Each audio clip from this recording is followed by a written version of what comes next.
තෙරුවන් සරණයි බෞද්ධ ගුවන්විදුලි ශ්‍රාවක සුපින්වත් ඔබ සියලු දෙනාටම බෞද්ධ ගුවන්විදුලිය ඔබ වෙත සංනිවේදනය කරන දායකත්ව ධර්මදේශනාව පැවැත්වීම උදෙසා අද මෙම උතුම් ධර්ම සභා මණ්ඩපයට වැඩම කොට වදාළ කොළඹ හත බෞද්ධාලෝක මාවතේ නාරද බෞද්ධ ධර්මායතනාධිකාරී ශාස්ත්‍රපති රාජකීය පඬිතු පූජ්‍යපාද තලල්ලේ චන්දකීර්ති ගෞරවනීය ස්වාමීන්ද්‍රයන් වහන්සේ අප සියලු දෙනාම එක්ව සාදුනාදයක් පවත්වා පිළිගනිමු. සාදු සාදු සාදු. කල්යාණී කටුගහ මහත්මිය සුනිල් කටුගහ මහතා ඇතුළු එම පවුලේ සුපින්වත් පිරිස අද මෙම උතුම් සද්ධර්ම දේශනාවේ Tamanගේ සදැහැති දායකත්වයෙන් කටයුතු කරනවා. එසේනම් සුපින්නතුනි අප සියලු දෙනාම ධර්ම දේශනාව ශ්‍රවණයට මත්ෙන් තිසරණ සහිත පංචශීලයේ සමාදන් වෙමු. ඒ සඳහා සාදුනාදයක් පවත්වා තෙවරක් নমස්කාරය කියමු. සාදු සාදු සාදු. අවසරයි ස්වාමීන්ද්‍රයන් වහන්සේ. නමෝ තස්ස භගවතෝ අරහතෝ සම්මා සම්බුද්දස්ස.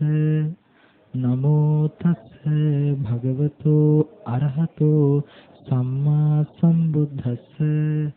නමෝ තස්ස භගවතෝ අරහතෝ සම්මා සම්බුද්දස්ස. බුද්ධං සරණං ගච්ඡාමි. බුද්ධං සරණං ගච්ඡාමි. ධම්මං සරණං ගච්ඡාමි. ධම්මං සරණං ගච්ඡාමි. සංඝං සරණං ගච්ඡාමි. සංඝං සරණං ගච්ඡාමි. ဒ ුතියම්පි බුද්ධං සරණං ගච්ඡාමි. ဒ ුතියම්පි බුද්ධං සරණං ගච්ඡාමි. ဒ ුතියම්පි ධම්මං සරණං ගච්ඡාමි. ဒ ුතියම්පි ධම්මං සරණං ගච්ඡාමි. ဒ ුතියම්පි සංඝං සරණං ගච්ඡාමි. ဒ ුතියම්පි සංඝං සරණං ගච්ඡාමි. තතියම්පි බුද්ධං සරණං ගච්ඡාමි. තතියම්පි බුද්ධං සරණං ගච්ඡාමි. තතියම්පි ධම්මං සරණං ගච්ඡාමි. තතියම්පි ධම්මං සරණං ගච්ඡාමි. තතියම්පි සංඝං සරණං ගච්ඡාමි. තතියම්පි සංඝං සරණං ගච්ඡාමි. තිසරණ ගමනං සම්පුන්නං ආන භන්තේ. පානාති පාතා වේරමණී සික්ඛාපදං සමාදියාමි. පානාති පාතා වේරමණී සික්ඛාපදං සමාදියාමි. අදින්නාදානා වේරමණී සික්ඛාපදං සමාදියාමි. අදින්නාදානා වේරමණී සික්ඛාපදං සමාදියාමි. කාමීසු මිච්ඡාචාරා වේරමණී සික්ඛාපදං සමාදියාමි. කාමේසු මිච්ඡාචාරා වේරමණී සික්ඛාපදං සමාදියාමි. මුසාවාදා වේරමණී සික්ඛාපදං සමාදියාමි. මුසාවාදා වේරමණී සික්ඛාපදං සමාදියාමි. සුරාමේරය මජ්ජපමාදට්ඨානා වේරමණී සික්ඛාපදං සමාදියාමි. සුරාමේරය මජ්ජපමාදට්ඨානා වේරමණී සික්ඛාපදං සමාදියාමි. තිසරණීන සද්ධින් පංචශීලං ධම්මං සාධුකං සුරක්ඛිතං කତ୍වා අප්පමාදේන සම්පාදේත. ආම භන්තේ. සමන්ත චක්කවාලේසු අත්‍රා ගච්ඡන්තු දේවතා සද්ධම්මං මුනි රාජස් සුනන්තු සග්ග මොක්ඛදං. ධම්ම ශ්‍රවණ කාලෝ අයං භදන්තා.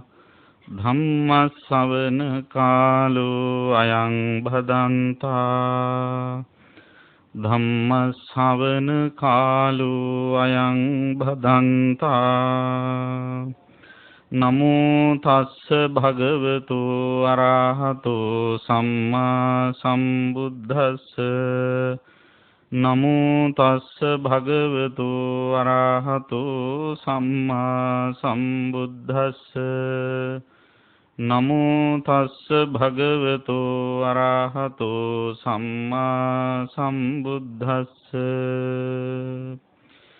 චෝදකේන භික්ඛවේ භික්ඛුනා පරං චෝදේතු කාමේන පංච ධම්මේ අජ්ජත්තං පච්ච වෙක්ඛිत्वा පංච ධම්මේ අජ්ජත්තං උපට්ඨපෙත්වා පරෝචෝදිතබ්බෝති.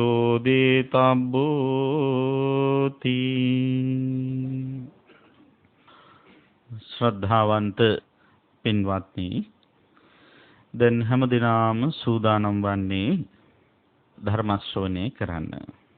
අද ලංකාවාසී බෞද්ධ පින්වතුන් වෙනුවෙන් මේ උතුම් ධර්ම දානමය පින්කම සිදු කරමින් මේ වටිනා ධර්ම දේශනාවෙහි මූලිකත්වයේ දායකත්වයේ ගෙන කටයුතු කරන්නේ කල්යාණි කටුගහ මහත්මණිය සුනිල් කටුගහ මහත්මයා කියන පින්වතුන් දෙපළ සහ කේ.එල්. ලීලාවතී, කේ.එල්. කරුණාවතී, කේ.එල්. කුසුමලතා හේමාලි යන සොහොයුරියන් ඒකරාශී වෙලා එයත්න් විශේෂ අරමුණු වශයෙන් තබාගෙන තිබෙනවා.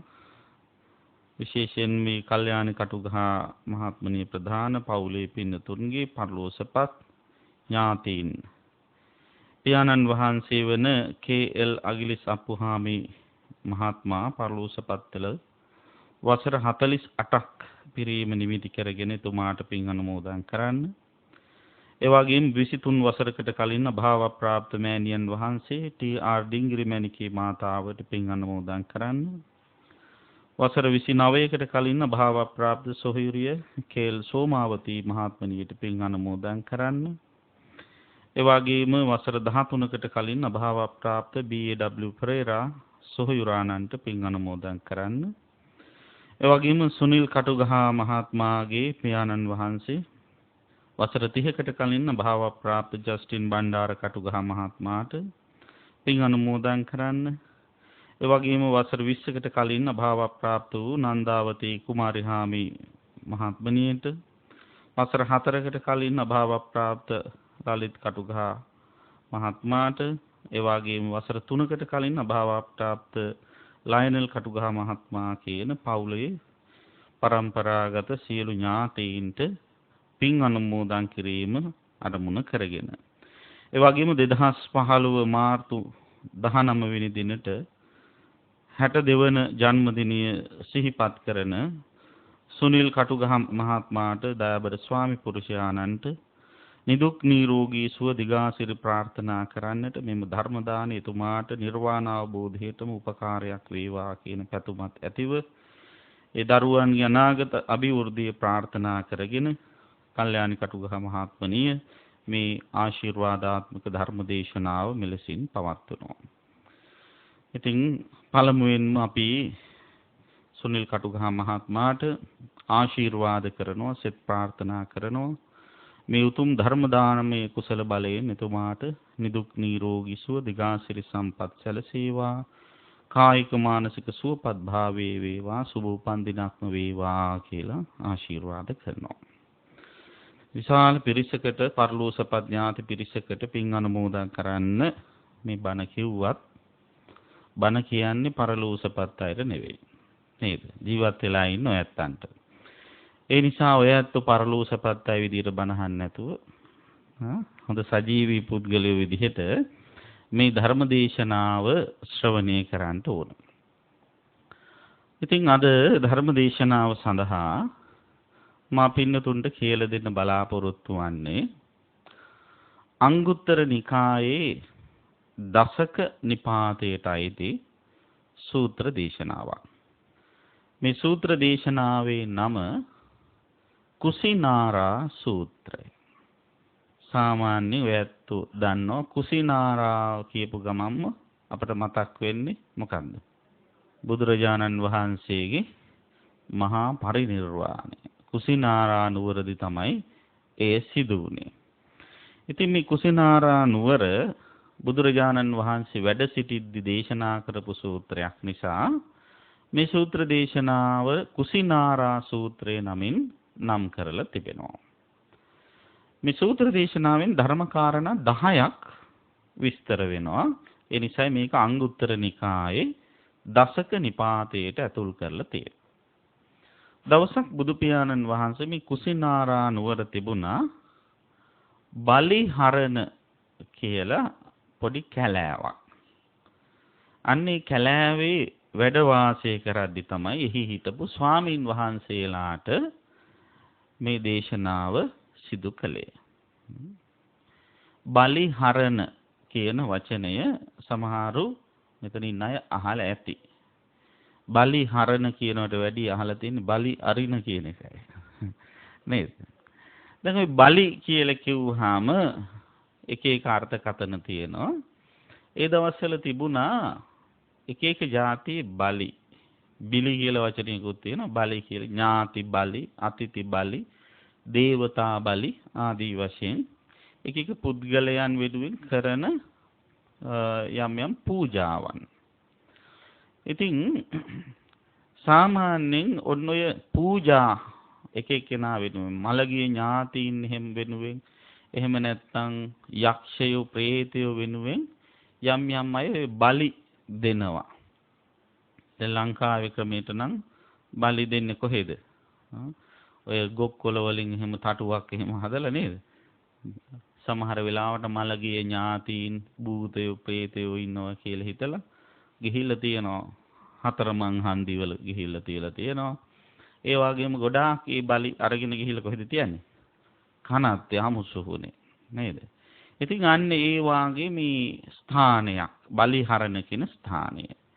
එම ස්ථානයේහි වැඩ සිටිද්දී තමයි බුදුරජාණන් වහන්සේ ස්වාමින් වහන්සේලා ආමන්ත්‍රණය කරලා මේ සූත්‍ර දේශනාව සිදු කරලා තියෙනවා. බුදුහාමුදුරුවෝ ඒ ස්වාමින් වහන්සේලාට මතක් කරනවා චෝදකේන භික්ඛවේ භික්ඛුනා පරං චෝදේතු කාමේන පංච ධම්මේ අජ්ජත්තං පච්චවේකිත්වා පංච ධම්මේ අජ්ජත්තං උපට්ඨපෙත්වා පරෝචෝදේ තබ්බෝ කියලා. ඔන්න දැන් කවුරු හරි දෙන්නෙක් ඉන්නවා. අපි හිතමු හාමුදුරු දෙනමක් කියලා. ඒ දෙනමගෙන් එක හාමුදුරු කෙනෙක් තව හාමුදුරු කෙනෙකුට චෝදනා කරනවා. එතකොට ඒ චෝදනා කරන කෙනාට අපි කියනවා චෝදක යා කියලා. චෝදක ස්වාමීන් වහන්සේ. චෝදනා අහන එක්කෙනාට කියන්නේ චෝදනාවට ලක් වෙන එක්කෙනාට කියන්නේ කවුරු කියලාද? දැන් චෝදනා කරන එක්කෙනා චෝදක නම් චෝදනාවට ලක් වෙන එක්කෙනාට කියන්නේ චුද්දිතය. චුද්දිතය කියලා ගොඩක් අය කියන්නේ ඒක නියම වචනේ නෙවෙයි. චුද්දිත නියම වචනය. චුද්දිතය. එතකොට දැන් ඔන්න කවුරු හරි වැරද්දක් කළොත් ඒ වැරද්ද කරපු කෙනාට යමෙක් දොස් කියනවා. අන්න ඒ දොස් චෝදනා කරනවා. ඒ චෝදනා කරන චෝදක භික්ෂූන් වහන්සේ ළඟ තිබිය යුතු ලක්ෂණ පහක් තියෙනවා. ඒ ලක්ෂණ පහ ඉස්සෙල්ලා චෝදනා කරන්න කලින් තමන් ළඟ තියෙනවද කියලා බලන්න ඕන. ඒ වගේම චෝදනා කරන වෙලාවේදී තමන් ඒ සඳහා භාවිතා කරගත යුතු ක්‍රමවේදක් තියෙනවා පහක්. ඒ ක්‍රමවේද පහත් භාවිතා කරගෙන තමයි චෝදනා කරන්න ඕන. දැන් මේ දවස්වල හරියට දෙපැත්තට චෝදනා කරගන්න ඒවා තියෙනවානේ. නේද? ඒ නිසා මේක කාලානුරූපී දේශනාවක් වේවි. එක එක්කෙනාට විවිධාකාරයෙන් චෝදනා කරගන්නවා. අන්න එහෙම චෝදනා කරන උදවිය ඒ චෝදනා කරන්න කලින් ප්‍රත්‍යවේක්ෂා කළ යුතු කාරණා පහක් තියෙනවා. මොනවාද ප්‍රත්‍යවේක්ෂා කරනවා කියන්නේ? ප්‍රත්‍යවේක්ෂා කරනවා කියන්නේ නුවණින් විමසලා බලනවා. නුවණින් විමසලා බලනවා. තමා සම්බන්ධ කරලා විමසලා බලනවා. ඒ වගේම කාරණා පහක් තමා තුළ තියෙනවද කියලා නුවණින් විමසලා බලන්න ඕන. ඊළඟ කාරණාව තමයි කාරණා පහකින් යුක්ත වෙලා තමන් ඒ චෝදනාව ඉදිරිපත් කරන්න ඕන. ඉතින් බුදුහාමුදුරුවෝ ඉස්සෙල්ලාම මතක් කරනවා පළවෙනි කාරණය. දැන් ඔන්න කවුරු හරි හාමුදුරු කෙනෙක් ඉන්නවා. අපි හිතමු හාමුදුරු කෙනෙක් නෙවෙයි පුද්ගලයෙක් කියලා. දැන් මේ හාමුදුරුවෝ මුල් කරගෙන දේශනා කළාට මේක හැමෝටම අදාළ වෙන නිසා අපි හිතමු කවුරු හරි කෙනෙක් පුද්ගලයෙක් ඉන්නවා. ගිහියෙක් කෙනෙක් ඉන්නවා. ඒ පුද්ගලයා කයින් යම් කිසි වරදක් සිදු කරනවා. දැන් අපි දන්නවා කයින් කරන හොඳ වැඩ වලට කියනවා කායික සදාචාරය කියලා. කයින් කරන නරක වැඩ වලට මොකක්ද කියන්නේ? හොඳ වැඩ සදාචාර නරක වැඩ දුරාචාර. යම් කිසි කෙනෙක් කයින් කරනවා කිසියම් දුරාචාරයක්. අපි දන්නවා බෞද්ධයෝ විදිහට කයින් කළ හැකි ප්‍රධාන දුරාචාරකම් කීයක් තියෙනවද? 3ක් තියෙනවා. මොනවද කයින් කරන්න පුළුවන් ප්‍රධාන දුරාචාරකම් 3? සත්ව ඝාතනයයි, සොරකමයි, කාම මිත්‍යාචාරයයි. ඔන්න ඔය කියන කාරණා 3 කරනවා. ඒ මුල් වෙලා වෙනත් දේවල් තියෙන්න පුළුවන්. නමුත් මේක තමයි ප්‍රධානම කාරණා 3. දැන් ඔන්න ඔය ඇත්ත දකිනවා කවුරු හරි ඔය විදිහට කයින් කරන දුරාචාරකම් 3න් එකක් කරන කෙනෙක්. අපි හිතමු සත්තු මරණ කෙනෙක් දකිනවා. දැන් සත්තු මරණ කෙනෙක් දැක්කහම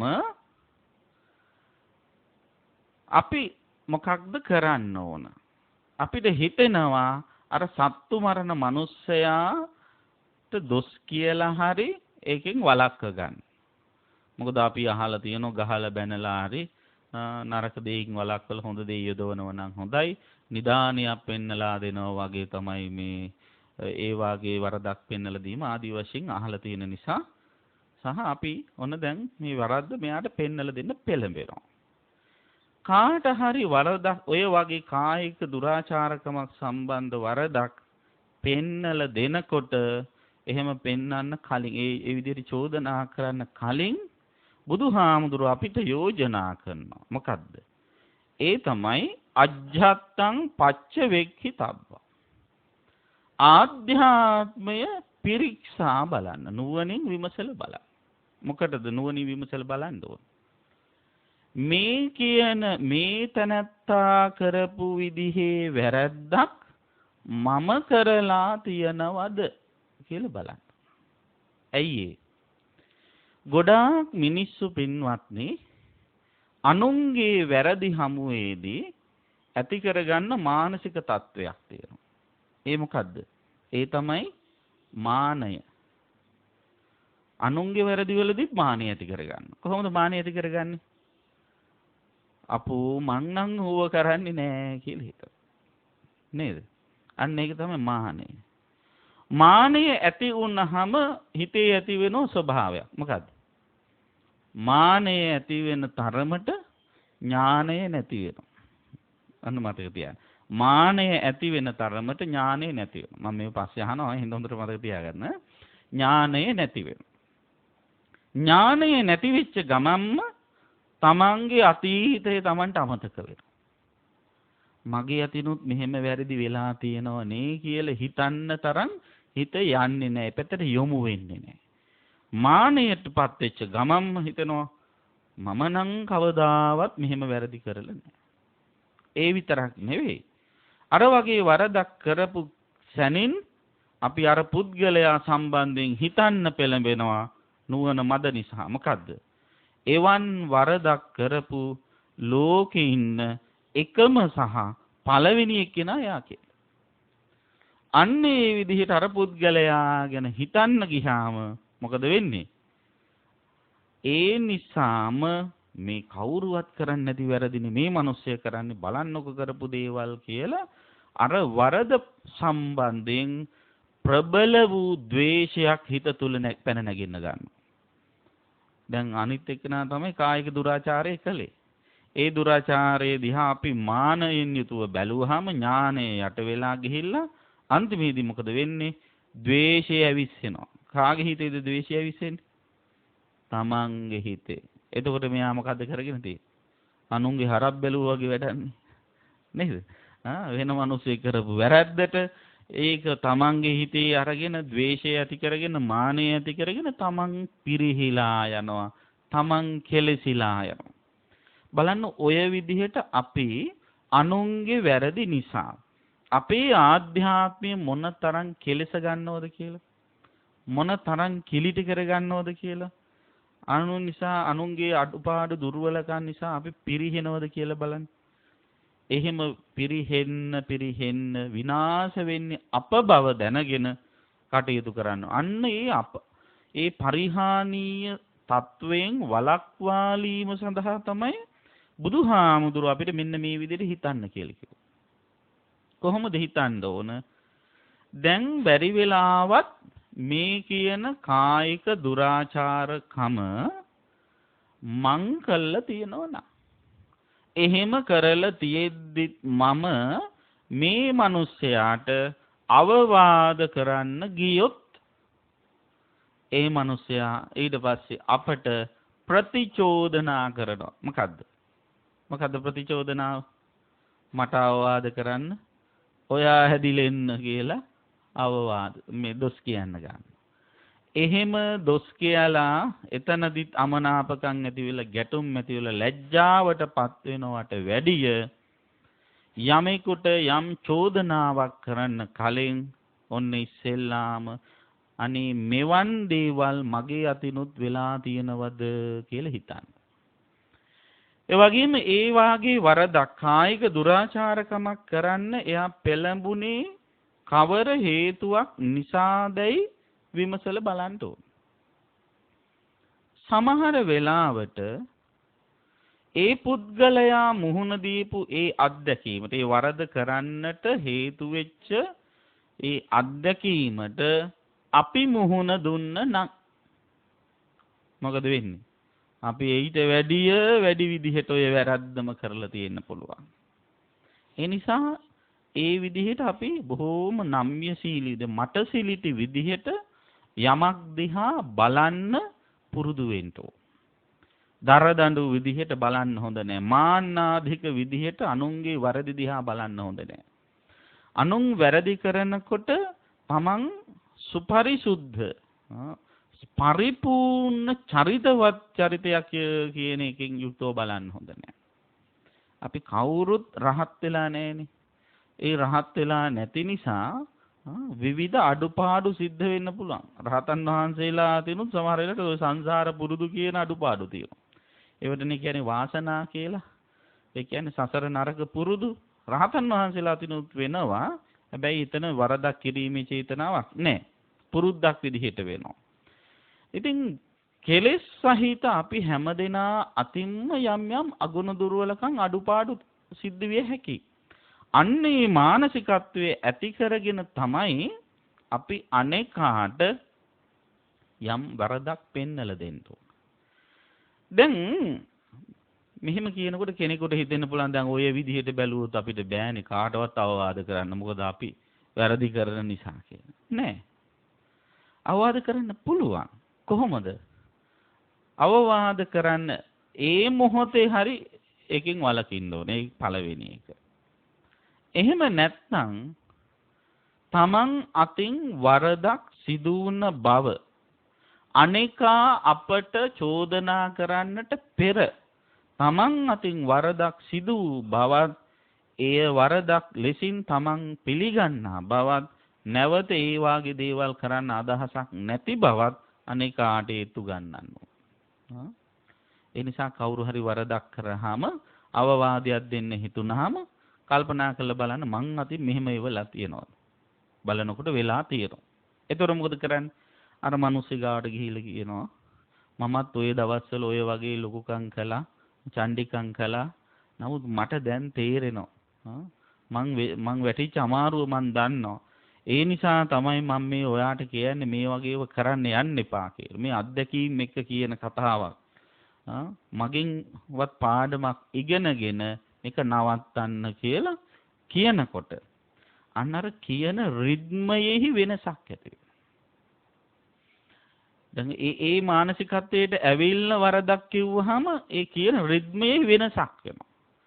මම අතින් වැරදි වෙන්නේ නෑ. මං හරිම සම්පූර්ණ පරිපූර්ණ කෙනෙක් කියලා හිතාගෙන වැරදි පෙන්වන්න ගියාම රිද්මේ ඊට වැඩි ආවේගශීලී. බොහොම ද්වේෂ සහගතයි. එතකොට දැන් අපි හැමදෙනාටම පොදුවේ තියෙන ගතියක් තියෙනවා. මොකද්ද ඒ? ඒ තමයි මාන්නය. ඒ මාන්නය නිසා කවුරු හරි කෙනෙක් වරදක් පෙන්නලා දුන්නත් ප්‍රසිද්ධිය අපි ඒක පිළිගන්න ලැජ්ජයි. ලෝක පුද්ගලිකව මට කිව්වනම් කමන්නේ බලන්නකො ඔක්කොම අහගෙන ඉඳිද්දිනේ ඕක කිව්වේ කියලා කිව්වම ඊට පස්සේ එගේන්ස් එකට ආපහු නැවත ඒකම එපා කියන දේම කරන්න පෙළඹෙන්න පුළුවන්. අර මාන්නය වැඩි නිසා. ඒ නිසා අපිට ඕන මේ චෝදනා කරන පුද්ගලයා සම්බන්ධයෙන් අවංකව මේ මිනිසයා හදාගන්න නම් ඕක ඉතින් හැමෝටම ඇහෙන්න චෝදනා කළ යුතු නෑ. නේද? ඒක හොඳට මතක තියාගන්න. දැන් ගෙදර ඉන්න නෝනට මහත්තයාට යම් අඩුපාඩු කියලා දෙනකොට අනිත් අයට ඇහෙන්න ඕන නෑ. ඒක අදාළ පුද්ගලයාට පමණක් ඇහෙන්න කියන්න ඕන. එහෙම අහගෙන ඉන්න ඉතින් එයාට කන් ඇහෙනවනේ හයියෙන් කියන්න ඕනත් නෑ. සාමාන්‍ය කතාවක් තියෙනවලුනේ. මොකද්ද? ඔය නෝනල මහතුරු විවාහ වුණාම මුල් කාලේ විවාහ වෙලා මාස 6-7ක් යනකම් මහත්තය කතා කරනවලු නෝන අහගෙන ඉන්නවලු. මාස 6 පැනපු ගමන්ම නෝන කතා කරන්න පටන් ගන්නවලු. ඊට පස්සේ මහත්තය අහගෙන ඉන්නවලු. අවුරුද්ද දෙකක් ගියාට පස්සේ දෙන්නම කතා කරනේව අල්ලපු ගෙදර යහන් ඉන්නවලු. ඉතින් මේ එක පුද්ගලයන්ගේ ගෙවල් වල කතා මේ වටපිටාවේ ගෙවල් වල අයට අහන්න සලස්සන්න ඕන නෑ. අපි අවංකවම කවකාගේ හරි වරදක් කියන්නේ ඒ වරද යා තුලින් නිවැරදි කරන්න නම් ඒක යාට ඒත්තු යන විදිහට තේරුම් ගන්න පුළුවන් වෙන විදිහට අවබෝධයට පත් වෙන විදිහට කියලා දුන්නාම ඊටාම හොඳයි. එහෙම නැතුව අර විදිහට කටයුතු කරන් ද්වේෂ සහගතව කේන්තියෙන් කටයුතු කරන්න ගියොත් මහා පරිහානියක් වෙන්න පුළුවන්. ඒ නිසා ඔන්න අනුන්ගේ කායික දුරාචාරකමක් කයින් කරන වැරද්දක් සම්බන්ධයෙන් අවවාදයක් දෙන්න කලින් ඉස්සෙල්ලම අජ්ජත්තම් පච්චවේකිතබ්බං කියපු විදිහට තමන්ගේ ආධ්‍යාත්මික ප්‍රතිවීක්ෂා කරන්න. අතීතයේදී මං අතින් මේ වාගේ වැරදක් වෙලා තියෙනවද? එහෙනම් මම ඒ අර අවවාදය කරන පුද්ගලයා අවවාදය අහන පුද්ගලයාගේ ප්‍රතිචෝදනාවට ලක් වෙන්න කලින් මම මගේ වරද නිවැරදි කරගන්න ඕන. හෝ මම මගේ අතිනුත් මෙවන් වැරදි සිදු වෙලා තියෙනවා කියලා පිළිගන්න ඕන. පිළි අරගෙන ඉවර වෙලා අර තැනත්තාට ඒ වැරද්ද කියලා දෙන්න ඕන කිව්වහම අන්න එතකොට ඒ වැරද්ද අහන්න අනිත් එක්කෙනා පුරුදු වෙනවා. නැත්තම් ඔයා හැදිලෙන්න අපිව හදන්න ආදී වශයෙන් කියලා ඉවර වෙලා ඒක ගණන් ගන්නේ නැතුව යනවා. අපිට ඕන අනේකා හදන්න නම් සැබවින්ම ඒ මානසිකත්වය අපි පුරුදු කරගන්න ඕන. ඊළඟට දෙවනි කාරණාව විදිහට බුදුරජාණන් වහන්සේ සිහිපත් කරනවා ඔන්න කවුරු හරි කෙනෙක් අපිට අවවාද කරන්න හිතෙන. මොකද අවවාද කරන්න හිතෙන්නේ එයාගේ වචනය හොඳ නැහැ. වචී සමාචාරේ දුරාචාර බහුලයි. අපරිසුද්ධයි. අපි දන්නවා වචනෙන් කරන වැරදි තියෙනවා කීයද? වැරදි 4ක් තියෙනවා. මොනවාද වචනෙන් කරන වැරදි 4? බොරු කීම, කේලාම් කීම, පරුස වචන කීම සහ හිස් වචන සම්ප්‍රප්‍රලාප කියවීම. දැන් ඔකට තමයි අපරිසුද්ධ වචී සමාචාරය කියලා කියන්නේ. දැන් ඔන්න ඔය වාගේ වචන පරිහරණය කරන කෙනෙක් අපිට හම්බ වෙනවා. නිතරම බොරු කියන කෙනෙක්. එහෙම නැත්නම් නිතරම පරුස වචන තියෙන කතා කරන කෙනෙක්. එහෙම නැත්නම් මේ අගේට ඉන්න අය බිඳුවන කේලම් කියන කෙනෙක්. එහෙම නැත්නම් අනවශ්‍ය ඕපදූප කියව කාලිනාස්ති කරන කෙනෙක් අපිට හම්බ වෙනවා. දැන් අපට ඕන මේ පුද්ගලයා මේ කරන වචී දුරාචාරය අපරිසුද්ධ වචී සමාචාරය නවත්තන්න. බොරු කියන එක නවත්තන්න. එහෙම නැත්නම් මේ අසභ්‍ය වචන කියන එක නවත්තන්න අපිට උවමනයි. අපි ඒ සඳහා මෙයාට අවවාද දෙන්න තීරණය කරනවා.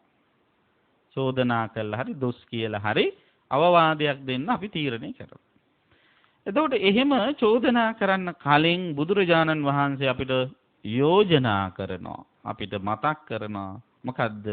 අජ්ජත්තං පච්ච වේකි තබ්බ. ආධ්‍යාත්මයේ පිරික්සල බලන්න. ඒ කියන්නේ මොකද්ද? තමාට සම්බන්ධ කරලා බලන්න. මොකද්ද තමාට සම්බන්ධ කරලා බලන්නේ?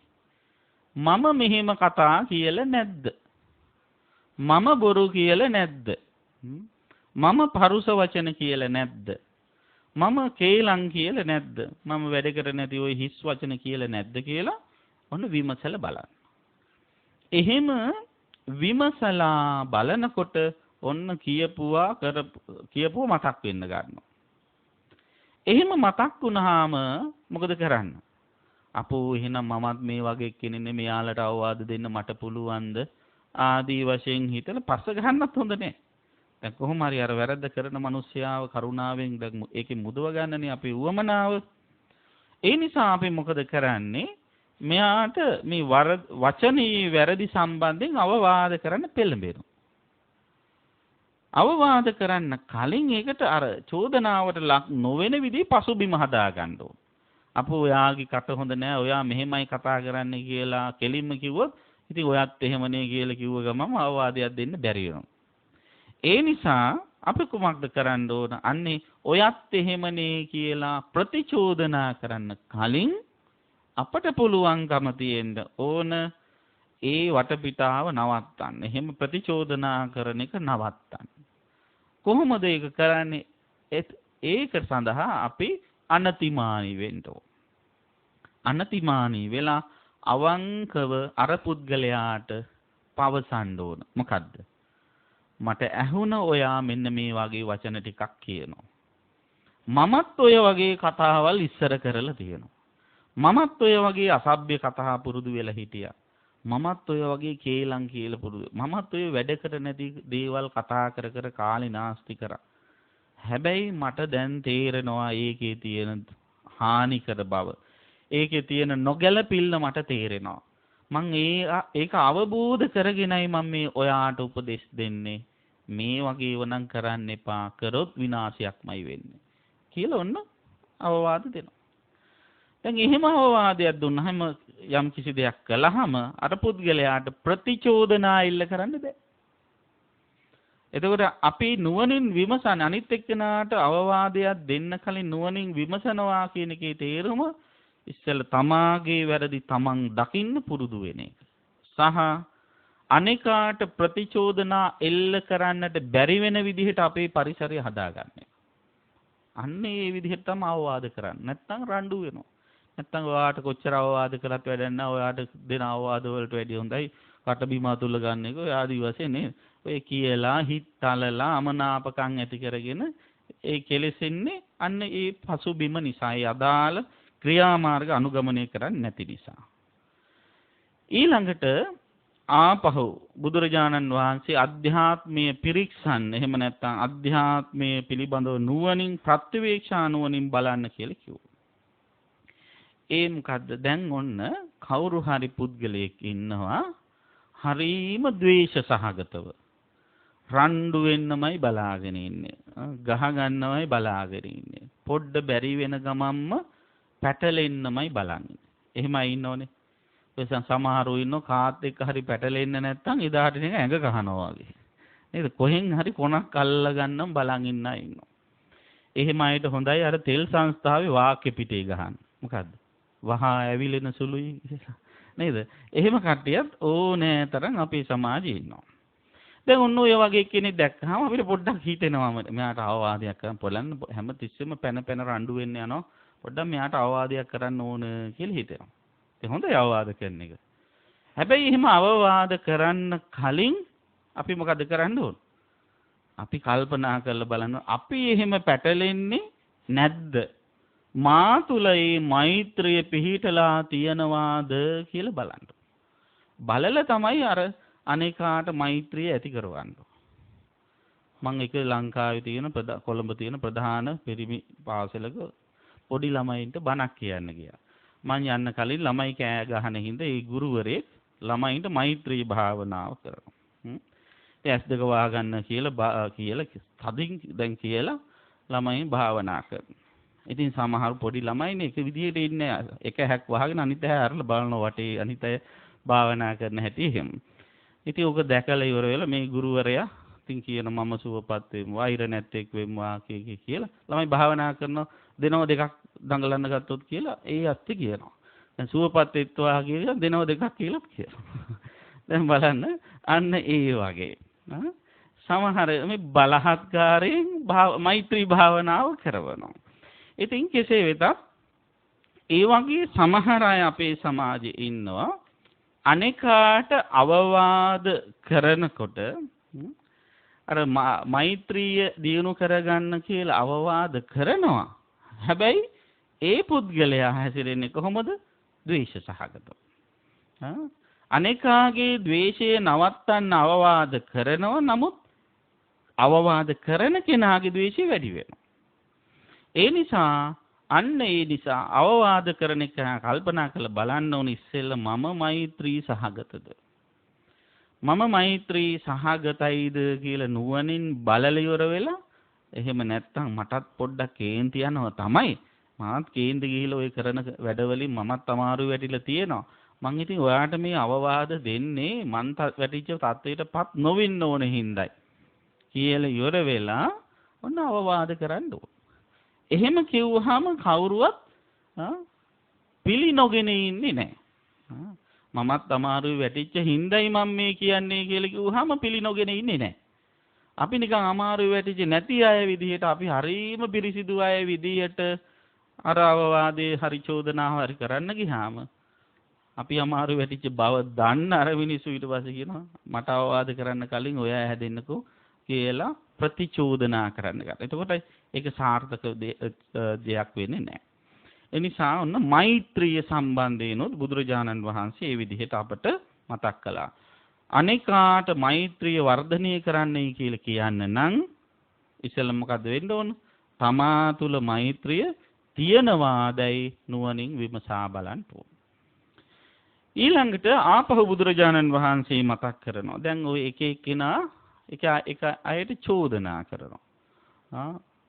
බහුශ්‍රුතකම ගැන චෝදන. දැන් සමහර දායකයන්ට එහෙම නැත්නම් ශ්‍රාවකයන්ට චෝදනා කරනවා. කොච්චර බණ ඇහුවත් මෙලෝදියක් මතක නැහැ. නිකන් කලයක් අනික් පැත්ත හරවල වතුර දැම්මා වගේ ඔය ආදී වශයෙන් චෝදනා කරනවා. නේද? එහෙම නැත්නම් සමහර අම්මලා තාත්තලා ළමයින්ට බනිනවා. අර හැම ටියුෂන් ක්ලාස් එකකටම යවනවා මෙච්චර සල්ලි වීදම් කරනවා කිසිම වැඩක් නැහැ අපරාධි සල්ලි නාස්ති කරනවා විතරයි. ඔයා හදාගත්තට වැඩිය හොඳයි හොඳ එලහරකෙක් හදාගත්තා නේද? ඔය ආදී වශයෙන් කියලා සමහර වෙලාවට බනිනවා. ඒ බනින්නේ ළමයට මේ ඉගෙන ගැනීම සඳහා වෙන්න පුළුවන්. හැබැයි ඉස්සෙල්ලා බලන්න ඕන මමත් මොන තත්ත්වෙින්ද ඉන්නේ. මමත් බහුශ්‍රුතද මමත් හොඳට ඉගෙනගෙනද මේක කරන්නේ කියලා.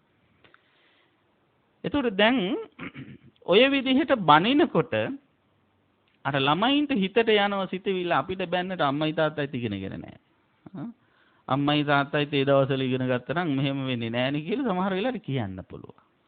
අන්න එහෙම ළමයා ප්‍රතිචෝදනා එල්ල කරන්න කලින් අපි පිළිගන්න ඕන දුර්වලකම මොකද්ද? ඒ දවස්වල මම පාඩම් කරේ නැහැ.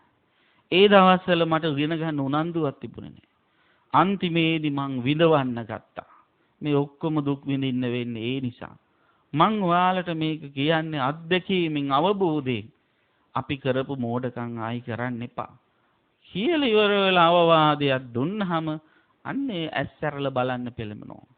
අනේ මේ අම්මා තාත්තා මේ කියන්නේ මේ විදිහට අවවාද දෙන්නේ මේ නිසානේ කියලා ඒක පිළිගන්නට එන්න පෙළඹෙන්න ගන්නවා.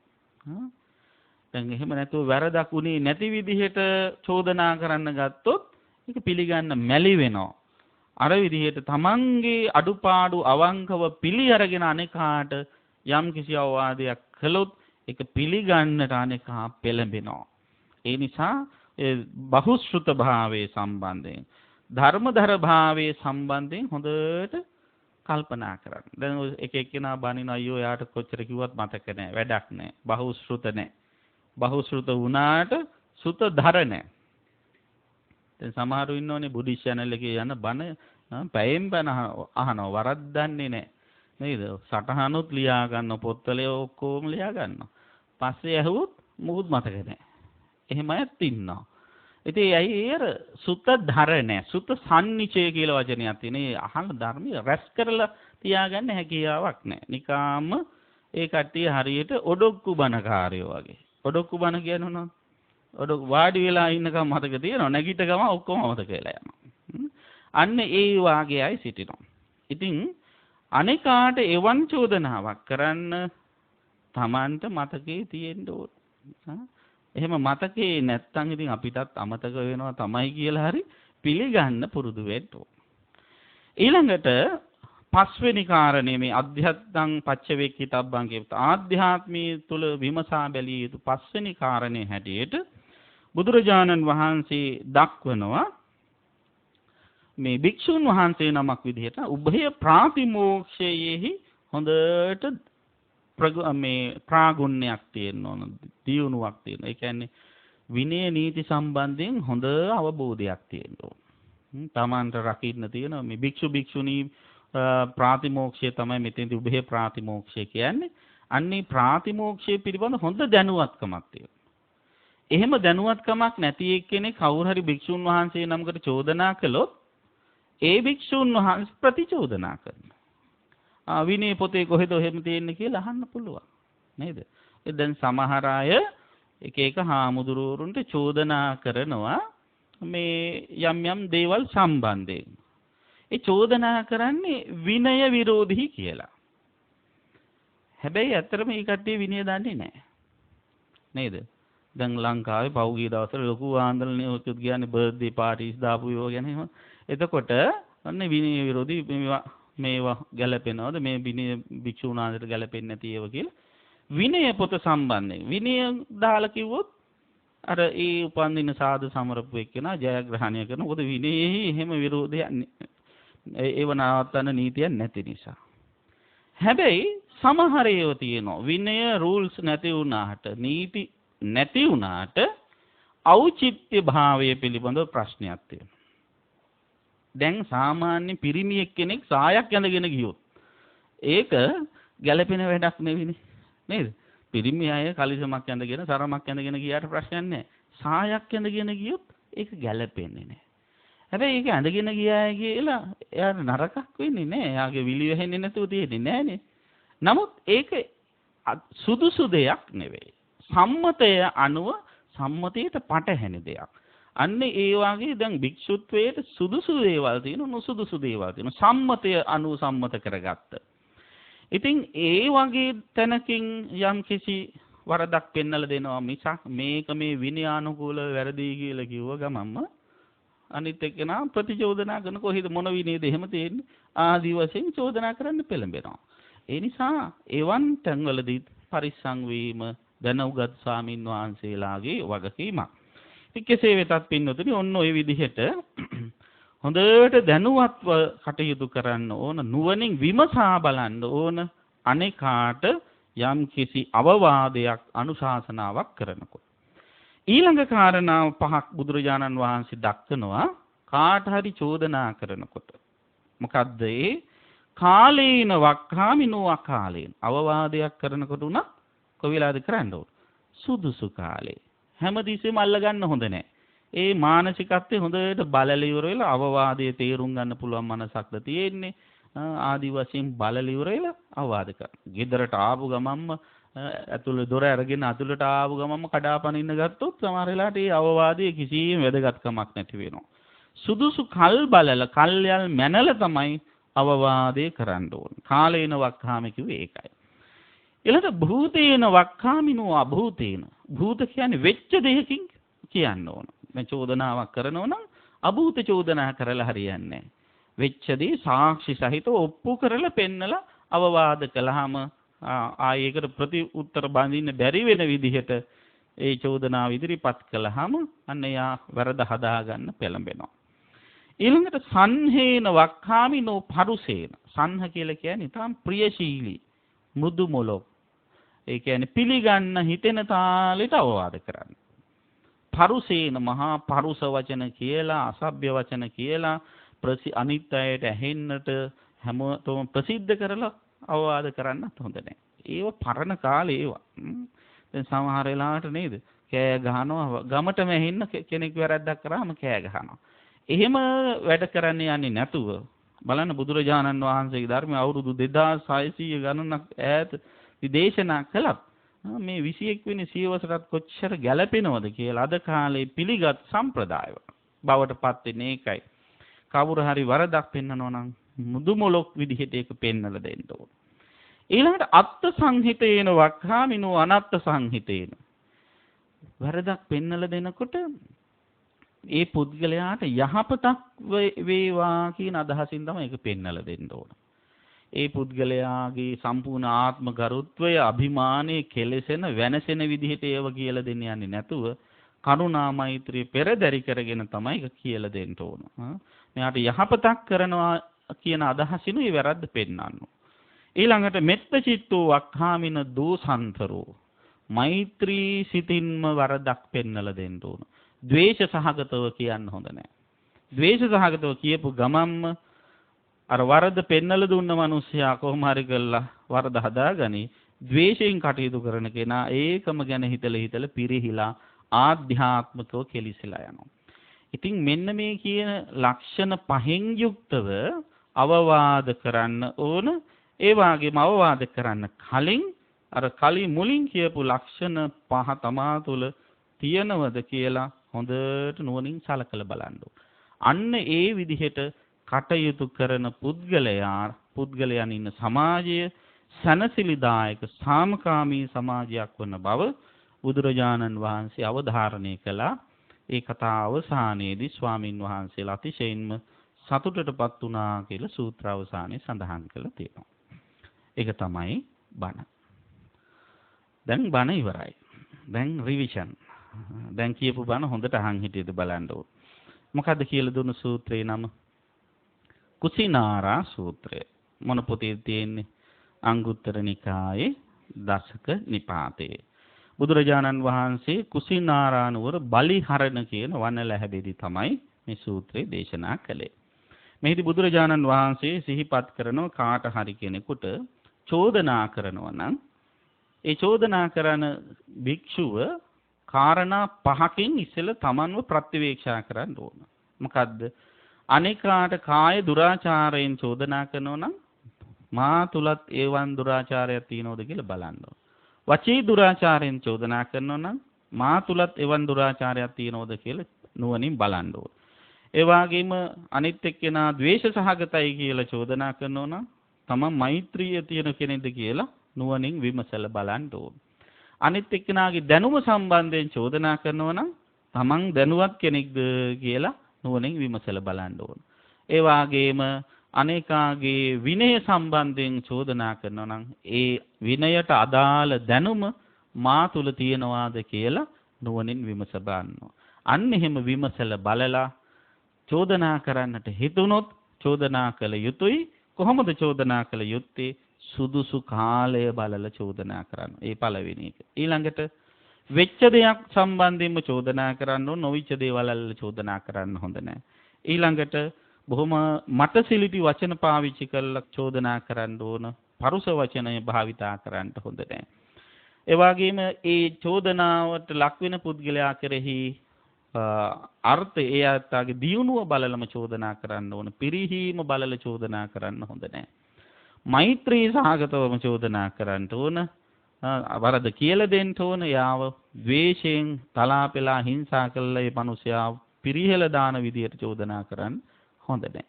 ඉතින් අන්න ඒ විදිහට කටයුතු කරනවා නම් එවන් අයගෙන් අවවාද ලබන්න හැමෝම ප්‍රිය කරනවා. ඒ වගේ අය ඇසුරු කරන්න හැමෝම කැමති වෙනවා. එලෙසින් කටයුතු කරන්න දෛනික ජීවිතේට මේ ලක්ෂණ හුරු කරගෙන කටයුතු කරන්න උත්සාහවත් වෙන්න.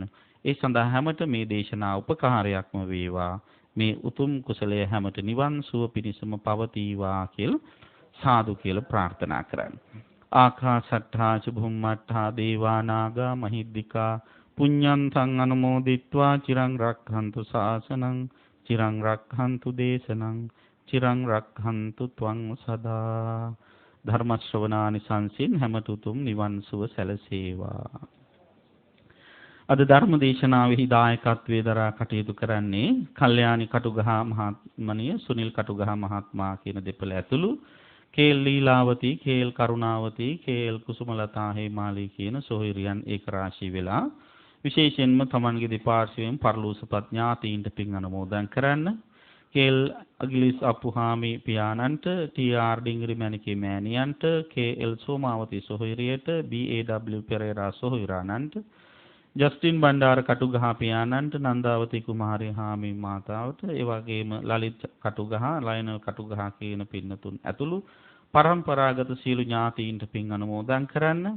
ඒ වගේම මහරගම ශ්‍රී වජිරඥාන ධර්මායතනාධිපතිව වැඩ සිට අපවත් වී වදාළ අතිපූජනීය අප ආචාර්යෝත්තම අග්ගමහා පඬිතු මඩිහේ පඤ්ඤාසී මහානායක මාහිම්පාණන් වහන්සේට, ඒ වගේම බම්බලපිටිය වජිරාරාමාධිපතිව වැඩ සිට අපවත් වී වදාළ පැලෑණී ශ්‍රී වජිරඥාන මහානායක මාහිම්පාණන් වහන්සේට, අතිපූජනීය ගංගොඩවිල සෝම ස්වාමින් වහන්සේ ඇතුළු අපවත් වී වදාළ සියලුම ස්වාමින් වහන්සේලාට පින් අනුමෝදන් කරන්න බලාපොරොත්තු වෙනවා. ඒ වගේම මාර්තු 19 වෙනි දින 62 වන උපන්දින සමරන සුනිල් කටුගහ දාබර ස්වාමි පුරුෂයාණන්ට, ඒ පියාණන් වහන්සේට මහත්මාට ආශිර්වාද කරන්න, දිගාසිරි ප්‍රාර්ථනා කරන්න, නිර්වාණ අවබෝධය ප්‍රාර්ථනා කරන්න බලාපොරොත්තු වෙනවා. ගුරු දේවෝත්තම අතිපූජනීය අම්පිටිය ශ්‍රී රාහුල නායක මහා ස්වාමීන්ද්‍රයන් වහන්සේට ආශිර්වාද කරන්න බලාපොරොත්තු වෙනවා. ඒ වගේම බෞද්ධ ඥානාධිකාරී ගරු සභාපති දන්නගම කුසල ධම්ම ස්වාමින් වහන්සේ ඇතුළු කාර්ය මණ්ඩලයට මේ පින්නතුන්ගේ ආරාධනාව අනුව ධර්ම ශ්‍රවණී සඳහා පැමිණි සියලුම දෙනාටත් ඒ ඇත්තන්ගේ නමින් පරලෝසපත් ඥාතීන්ටත් පින් අනුමෝදන් කරන්න, ආශිර්වාද කරන්නට බලාපොරොත්තු වෙනවා. දේශකයාණන් වහන්සේ සහ දෙමාපියන්ට සෙත් පතන්න බලාපොරොත්තු වෙනවා. ඉතින් ඒ උතුම් සිතංගේ සිතුම් පැතුම් බලාපොරොත්තු සියල්ල එලෙසින්ම ඉෂ්ට වේවා කියලා කවුරු සාදු කියලා ප්‍රාර්ථනා කරන්න. පරලෝසපත් සියලු ඥාතීහු පින් අනුමෝදන්ව තම තමන්ගේ භව ගමන සුවපත් කරගනිත්වා කියලා සාදු කියලා පින් දෙන්න. ලෝකයේත් සම්බුද්ධ ශාසනයත් සුරකින්න සියලු දෙවියෝ පින් අනුමෝදන්ව හැමත ආශිර්වාද කරත්වා කියලා සාදු කියලා දෙවියන්ට පින් දෙන්න. මේ උතුම් කුසල් බලයෙන් හැම දිනාටම මෙලොව සුව වේවා, පරලොව සුව වේවා, හැකිතරම් ඉක්මනින් උතුම් නිවන් සුවත් සැලසේවා කියලා සාදු කියලා ප්‍රාර්ථනා කරන් හැම දිනාටම තෙරුවන් සරණයි. සාදු සාදු සාදු. ඒ උතුම් වූ සද්ධර්ම දේශනාව පවත්වා වදාළ කොළඹ හත බෞද්ධාලෝකමාවතේ නාරද බෞද්ධ ධර්මායතනාධිකාරී ශාස්ත්‍රපති රාජකීය පඬිතු පූජ්‍යපාද තනල්ලේ චන්දකීර්ති ගෞරවනීය ස්වාමීන්ද්‍රයන් වහන්සේට ස්වාමීන්ද්‍රයන් වහන්සේ සිදු කරන්නා වූ මේ උතුම් ශාසනික මෙහෙය තවත් চিරාත් කාලයක් සිදු කිරීමට අවශ්‍ය ශක්තිය, ධෛර්යය, නිදුක් නිරෝගී චිරජීවනය ලැබේවායි අප සියලු දෙනාම එක්ව ප්‍රාර්ථනා කරමු. සාදු සාදු සාදු. සුපින්වත්නි, මේ ප්‍රාර්ථනාවත් සමගින් බෞද්ධ ආගමනිදුනේ ඔබ වෙත සංනිවේදනය කළ එම උතුම් දායකත්ව ධර්මදේශනාව මෙලෙසින් නිමවටපත් වෙනවා. පින්වත් ඔබ සැමට සම්මා සම්බුදු සරණයි.